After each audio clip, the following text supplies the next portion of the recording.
자, 이제 코리아 빅샷 갈 시간입니다. 박건희 이사님 어서 오십시오. 자, 이슈부터 한번 보죠. 알테오젠이 지난번에 그 이전 주관사 선정도 하고 한다고 그러던데 이게 코스피 이전하면은 주가가 많이 오릅니까? 일단 한투를 주관사로 선정을 해서 일단 코스닥에서 코스피를 옮기려고 그러면 자격 요건이 맞춰져야 그렇죠. 되거든요. 그래서 매출 1,000억 해서 이제 맞춰졌기 때문에 그런 부분들은 했는데 사실 뭐 옮겨가는 회사들이 늘상 하는 말이 옮겨가는 회사들 그리고 옮겨가겠다라고 얘기하는 회사들이 항상 얘기를 하는 게 이제 공매도 그리고 우리 회사는 좀 약간 뉘앙스는 이런 것 같아요. 우리 회사는 코스닥에 있을 회사는 아니다. 우리 회사는 거래소에 있어 법한 회사다라는 느낌을 좀 갖고 있는 것 같아요. 그래서 이런 것들이 자꾸 반복되기 때문에 코스닥 지수가 1000을 못 넘고 있는 거죠. 지금 7년인가 8년째 본전이 안 오고 있는 게 지금 코스닥 지수인데 하여튼 옮겨가겠다라고 해서 옮겨가니까 일단 거기 가서 이제 주주분들 한 23위 정도 옮겨갔을 때 이제 한국전력보다 약간 한 단계 정도 앞인 것 같아요. 시총이? 네, 시총 한 23위 정도로 이제 지금 상태면 들어가게 되는데 옮겨가서 뭐 염원대로 이제 주주분들이 좋아하실 만큼 좀 주가도 올라가고 일단 뭐 지금 뭐 사실 코스닥이 저는 개인적으로는 코스닥 1위가 더 낫다라고 생각을 하고는 있습니다. 그러니까 옮기면 좋아요? 시장 이제 역사적으로 예전에 한 몇 달 전에 한번 이거를 정리를 해드린 적이 있었었는데 시장 상황이 중요하지 옮겨갔다라고 해서 올라간 기업은 단 하나도 없었습니다. 맞는 말씀입니다. 자, 테슬라, 애플 반도체 유리기판 도입 타진. 이게 결국은 유리기판으로 언젠가는 가긴 갈 모양이네요. 우리나라 국내 기업을 방문했다라는 내용인데요. 첫 번째 이슈로 다뤄보도록 하겠습니다. 그러시죠. 그다음에 통신, 철강 오를 차례, PBR 낮은 가치죠. 요즘에 이게 먹힐지 모르겠네요. 철강 같은 경우에는 역사적으로 이제 PBR 0.3배에서 바닥을 찍고 오른 경우가 많았기 때문에 지금 우리나라 지금 포스코, 현대제철의 PBR 0.3인데 지금 중국 쪽에서 얼마 전에 발표를 했는데 25년도, 26년도 이제 철강 관련돼서 정책을 발표를 했는데 생산은 연 4% 이상 늘릴 수 없다. 그 다음에 증설은 금지를 시킨다라는 걸 발표를 했어요. 그래서 화학처럼 우리나라 이제 철강 기업들도 이제 화학들처럼 이제 생산 시설을 통폐합을 하는 게 아니라 다른 쪽으로 정부가 이제 만진다라고 얘기를 하고 가장 중요한 건 전기료를 이제 철강 기업들을 어떤 좀 약간 특혜를 준다라는 줄 수도 있다라는 내용이 살짝 나오기는 했는데 제가 봤을 때는 좀 그거는 좀 지켜봐야 될 것 같고 통신은 일단은 뭐 배당으로 그다음에 철강은 역사적인 지금 저점이기 때문에 뭐 오를 차례가 되지 않았나 뭐 그런 내용입니다. 오를까요? 왜냐하면 지금 워낙에 소위 말하는 이제 반도체 그다음에 뭐 바이오 그다음에 조방운전이라고 하는 기존 주도주. 이게 사실은 먹을 게 무지하게 여전히 많은데 그러니까 이렇게 가치주 그렇죠. 가치주죠. 이게 먹힐까 싶은 생각이 들어서. 철강이 가장 많이 쌓이는 산업을 대표적으로 말씀드리면 건설, 자동차, 조선이거든요. 건설이 가장 많이 쓰이는데 조선은 지금 좋다 나쁘다 말씀드리기 좀 힘들긴 합니다만 건설이랑 자동차는 지금 우호적인 상황은 아닌 것 같습니다. 네. 자, 삼전 하이닉스 다 오르는데 증권가 2차 전지 비중 축소. 2차 전지가 하반기에는 좀 반등하지 않겠냐 이런 기대감이 사실 상반기 후반에 좀 있었는데 여전히 뭔가 좀 이렇게 좋은 모멘텀이 나오지는 않고 있다 이제 이 얘기군요. 이 분석 내용의 주된 내용은 미국에서 이제 전기 자동차 보조금 폐지를 이제 중심으로 10월부터 시작하죠. 다뤘는데 제가 항상 말씀드리지만 보조금 폐지는 의무화 폐지에 비하면은 정말로 굉장히 약하죠. 의무화 폐지를 조금 더 정확하게 표현하면 탄소세에 대한 어떤 그 부분을 이제 없애는 거죠. 실질적으로는. 그건 이제 의무화를 폐지한 거고 똑같으니까 보조금 폐지는 정말 아무것도 아닙니다. 전 세계 자동차 기업 중에 만약에 의무화가 유럽까지 다 의무화가 폐지가 돼서 탄소세가 다 없어진다라고 하면 정말 안 좋은 거죠. 전기 자동차 만들려고 하는 회사 단 한 회사도 그거 없을 겁니다. 없겠죠. 테슬라랑 중국 기업들 빼고 네. 전기차를 만들고 싶어서 만드는 게 아니거든요. 자동차 회사들은 그 이제 그 과징금을 안 내기 위해서 이제 만드는 건데, 아무튼 2차 전지들도 지금 뭐 바이오 못지않게 개인 투자자분들이 가장 선호하고 맞습니다. 많이 갖고 계신 종목이기 때문에 많이 좀 올라갔으면 좋겠습니다. 네. 예, 어제 저녁에 그러니까 어제 오후죠. 한미약품 요 소식, 경구흡수 강화제 기술 이전 요거 때문에 이게 이제 상당히 좀 뭐 주가가 아주 급등락을 했었는데 좀 전에 보니까 애프터마켓 오늘 애프터마켓에도 한 6% 이상 오르는 걸로 나오긴 하더군요. 어제 이제 그 우리가 보통 그 프리마켓에서 이제 6% 정도 올랐고요. 어제 이제 앱장 보통 앱장이라고 표현하는 부분에서는 상한가를 잠깐 찍었다면서요? 찍고 내려왔습니다. 30%까지 올라갔다가 지금 이제 6%대 정도 진행이 되고 있는 상황인데, 보통 이 앱장에서 거래가 뭐 앱장이나 프리장에서 거래가 정말 많이 되고 오른 종목군들이 본장에서는 이제 높게는 시작을 하는데 거기서 이제 시초가를 고점으로 잡고 내려가면서 음봉으로 마감한 네. 경우가 많아요. 그래서 지금 한미약품 시가총액이 4조 원인데 물론 483억 원 굉장히 큰 돈이고 일단은 뭐 매출과 관련돼서 계속적으로 수익이 발생하기로 된 계약이긴 한데, 요거는 이제 팩트만 두 번째 이슈로 한번 좀 다뤄보도록 하겠습니다. 그러시죠. 자, 첫 번째 유리기판 얘기 좀 가보겠습니다. 오랜만에 유리기판이 다시 좀 이슈가 좀 되고 있습니다. 어제 유리기판 관련주들이 굉장히 좀 좋았죠. 이 두 회사가 이제 방안을 한 것으로 일단 알려져 있긴 한데 어떤 기업을 갖는지는 사실 구체적으로 전해지진 않았는데, 어제 그 사실 SKC나 뭐 삼성전기처럼 기존의 어떤 기판 업체들보다도 나름대로 느낌 있게 오른 기업이 좀 있거든요. 그래서 내용이랑 그 기업들을 한번 좀 살펴보도록 그러시죠. 하겠습니다.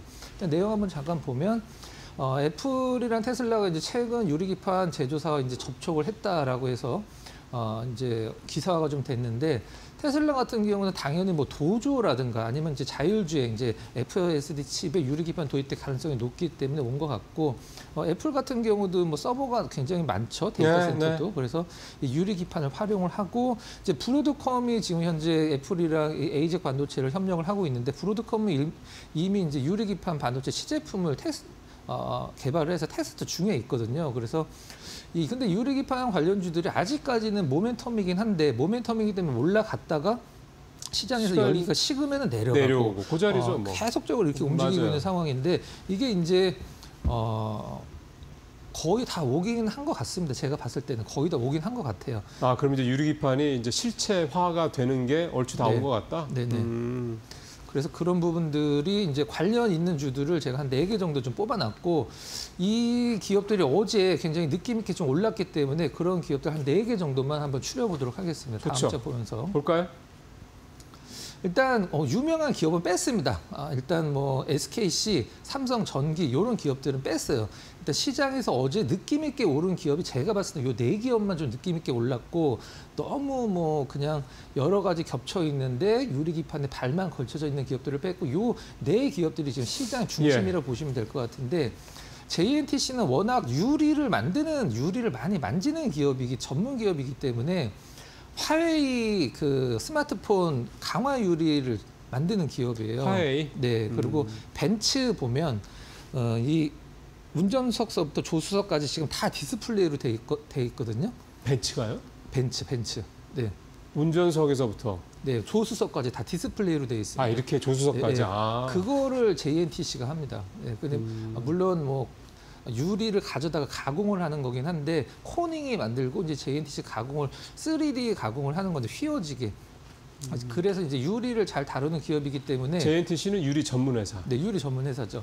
네, 밑에 보시면은 이미 공장을 완공을, 나머지 기업들은 어떤 기술이나 장비를 만드는 기업이지 이 유리 기판의 유리 자체를 만드는 기업은 아니거든요.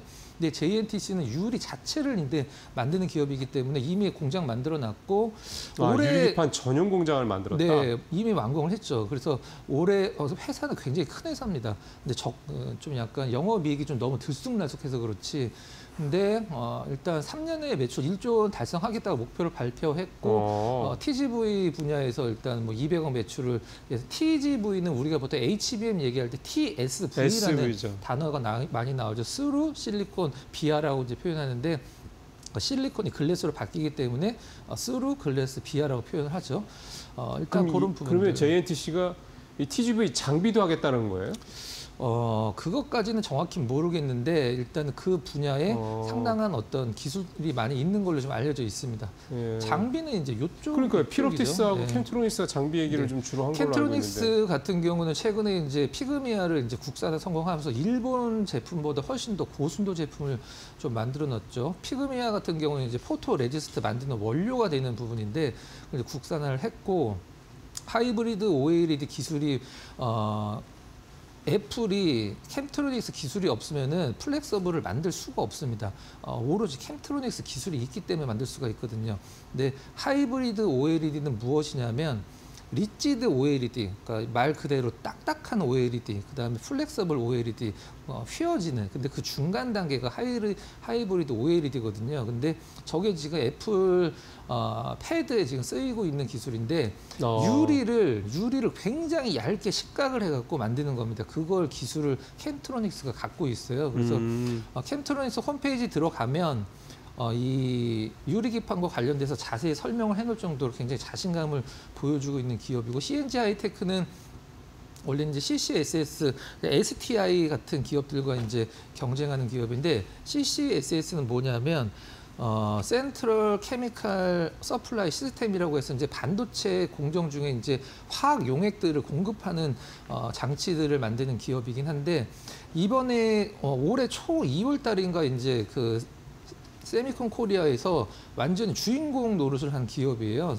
CNG 그래요? 예, 여기 세미콘 코리아에서 이제 유리기판 기술을 발표를 하면서 어떤 기술이었냐면 메탈라이제이션이라고 해서 유리로 돼 있잖아요. 유리는 전기가 안 통합니다. 그렇죠. 그래서 위에다가 구리를 입혀야 돼요. 근데 그냥 구리를 입히면 안 입혀지기 때문에 이 유리 표면에다가 이 메탈라이제이션이라는 것을 적용해서 뭔가 도포를 깔고 그렇죠. 강화해서 구리가 그 그 위에 위에다 구리를 도포를 하고 쌓일 수 있게, 붙일 수 있게. 그게 이제 메탈라이제이션 기술인데 일종의 접착제 같은 역할을 하는 거예요. 구리가 깔 수 있게. 표면을 가공하는 겁니다.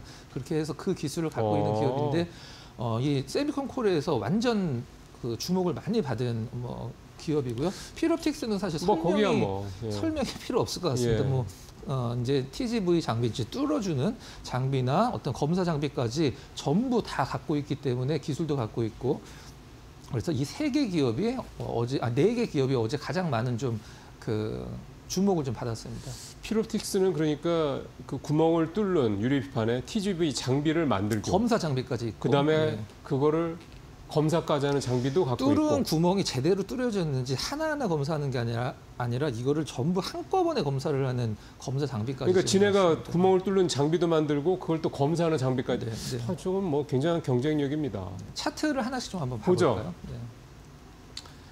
이거는 JNTC. 이게 이제 JNTC입니다. JNTC가 사실 수급이 기관 수급을 오늘은 어떻게 될지 모르겠는데 갑자기 확 튀었네요. 매출은 한 2천억 왔다 갔다 하는 기업인데 실적이 잘 나올 때는 한 뭐 2, 300억 안 나올 때 적자라서 좀 약간 부침이 있긴 한데 최근에 기관이 가장 많이 사는 종목입니다. 이 개별주 중에 일단 회사 자체도 굉장히 큰데 일단 시장에서 일단 공장도 다 완공해 놨고 그러게요. 다른 기업들은 장비나 기술이잖아요. 이 기업은 유리 기판 자체이기 때문에 시장에서 가장 주목하고 제가 봤을 땐 접촉을 했다라고 하면 이제 제 생각입니다만 가장 좀 근사치에 가까운 기업이 아닐까라는 생각도 그러니까 일단 하고 기본적으로 구멍을 뚫으려도 유리기판이 있어야 되는 네, 거잖아요. 네, 그렇죠. 네. 그리고 아무래도 지금 유리기판의 가장 큰 어려움 중에 하나가 수율을 잡는 걸 텐데 네.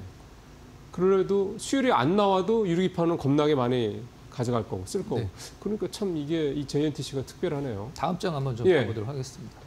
이건 그다음에 다음 CNG 하이테크. 하이테크인데, 주가가 이게 급등했네요. 굉장히 많이 올라가 상한가처럼 보이는데 한 10% 초중반 정도 올라갔고 근데 어제 많이 올라갔고 개인 투자자분들이 가장 좋아할 만한 주가 흐름을 지금 보여주고 있는데 수급은 아직은 그러게요. 비어 있네요. 예. 그럼 저기 지금 개인들을 가지고 저렇게 올라간다는 얘기잖아요. 네, 그렇죠. 근데 이게 더 좋은 거일 수도 있습니다. 지금 외국인 수급, 비어 기관 있기 수급이 때문에 거의 찬다. 그러면 이게 더 갈 수 있다. 매도 나올 물량이 거의 없습니다. 없다. 그렇죠. 그래서 지금 보면 기관 같은 경우는 그냥 일자예요. 그러니까 네. 거의 없다는 얘기거든요.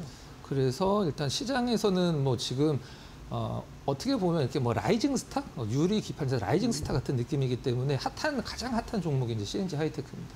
뭐 실적도 뭐 나쁘지는 않습니다. 규모가 좀 이제 시가총액이 작아서 그렇지. 자, 네, 그 다음 다음에 장 한번 봐보도록 할게요. 캠트로닉스. 뭐 이 회사는 유명하고. 네, 뭐 실적으로 따진다라고 하면 이 4개 기업들 중에 사실 뭐 비교 대상은 아닙니다. 뭐 매출이 뭐 5천억 넘게 나오고 영업이익도 거의 500억 왔다 갔다 하는 기업이기 때문에 앞서서 말씀드리긴 했습니다만 유리 기판도 유리 기판이지만 이제 피그미아나 여러 가지 부분들, 그다음에 하이브리드 OLED, 삼성 디스플레이 전담 마크 독점으로 이제 그 식각을 담당하는 기업이기 때문에. 전장 쪽, 전장이 아니라 전자 쪽, 이제 디스플레이 쪽, 그 다음에 화학 쪽도 지금 다 좋아요. 그래서 좀 약간 러프하게 본다라고 하면 다른 쪽 기업보다 약간 느려도 가장 좀 안정적인 흐름을 보여줄 수 있는 기업이 캠트로닉스가 아닌가라는 생각을 좀 하고 있습니다. 예. 그 다음에 필옵틱스 마무리 하죠. 설명이 필요 없는 유리 기판이 나왔을 때 뭐 대장주 역할을 해도 그 안에 해도 누가 뭐라고 할 수 없는 그런 기업이죠. 당연히 대장입니다. 얘기 나오면 이렇게 갔다가 다시 원래 자리로 돌아왔다가 지금 다시 좀 뜨는 그런 상황이네요. 네. 그 누구도 부인할 수 없는 대장주인 건 맞긴 한데 최근 흐름은 좀 약간은 뭐 올라오긴 했습니다만은 다른 기업들 대비해서 좀 약간 심심한 듯한 느낌도 있고 외국인 수급은 이제 바닥권에서 좀 어제 좀 매수 들어왔고 기관은 좀 일찍 사긴 했는데 최근엔 좀 약간 수급이 그렇게 위쪽 방향을 보고 들어오고 있는 것 같지는 않습니다. 네. 종합적으로 수급까지 고려했을 때 CN테크 여기 CNG 테크 여기가 아주 수급도 좀 비어 있고 뭐 등 그런 모습들 좀 있고요. 전체적으로 그러게요. 이거 말고도 굉장히 많은데 그러니까 어제 느낌 있게 오른 기업들 4개만 선정을 해봤습니다. 네. 이제 여기서도 이제 옥석 가리기가 이제 이루어지겠죠. 어쨌든 오늘 박 이사님이 준비해 오신 4 종목들을 한번 여러분 주시를 좀 한번 해보시죠. 저도 되게 좀 관심이 좀 갑자기 생기네요. 사실 필옵틱스랑 캠트로닉스는 유리판이 이슈가 될 때마다 사실은 제일 뭐 주가가 핫하게 움직이는 회사들이긴 한데 오늘 나머지 2 회사들은 저도 사실 오늘 처음 들어본 회사들이거든요. 근데 또 그럴 만한 내공들이 또 있는 회사다라는 측면에서 보시고 또 수급도 챙겨 보시고요. 자, 2번째 이슈 한미약품 얘기 좀 가보겠습니다. 예. 바이오는 참 쉽지 않습니다. 내용도 어렵지만 이 주가가 워낙 변동성이 커서 경구흡수 강화제라는 건 이제 이름만 들어보면 뭐 알약인데 그걸 좀 흡수를 잘하게 해주는 건가라고 생각을 하실 수도 있는데 주사를 알약으로 그 경구용으로 먹을 수 있게 바꿔주는 기술이라고 보시면 됩니다. 아, 그래요? 네, 주사로 맞은 약을 알약으로 먹을 수 있게. 근데 여기에서 그 기사가 제일 처음에 나온 쪽에서 타이틀을 제가 봤을 때 잘못 뽑았어요. 잘못 뽑은 이유가 무엇이냐면 이거는 이제 좀 맞춰져 있는 것 같은데 이제 3개의 회사가 등장을 합니다. 한미약품이라는 게 등장을 하고 길리어드라는 회사가 등장을 하고 그다음에 HHP라는 영국 회사가 이제 헬스 호프 파마라는 회사가 등장을 하는데 처음 나온 기사는 타이틀이 이렇게 나왔었어요.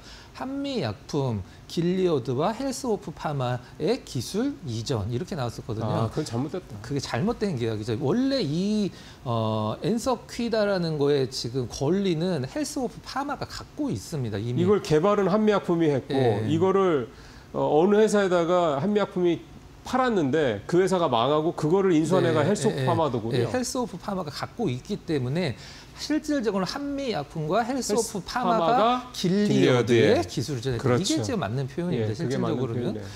일단 뭐 오늘 보긴 해야 되겠습니다만은 시초가가 너무 뜨면 사실 좀 힘들긴 한데 이게 막 그 알테오젠의 어떤 그런 계약과는 좀 약간 규모가 좀 다르기 때문에 4조 원짜리 기업이 400억 너무 좋은 어떤 재료긴 합니다만은 따라잡는 것은 좀 약간 지양하실 필요가 좀 있다라고 생각을 하고 있고요. 일단 계약 지역은 전 세계고 이제 로열티 계약 기간은 로열티 지급 의무가 종료된 시점. 이게 좀 애매모호한데 로열티를 지급하는 조건이 있거든요. 그러니까 그게 없어질 때까지 자세한 내용은 이제 밝혀지지 않았기 때문에.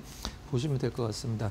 너무 좋은 소식인데 일단은 너무 높은 가격에 따라잡지는 좀 않으셨으면 좋겠다. 이렇게 정리를 좀 하도록 하겠습니다.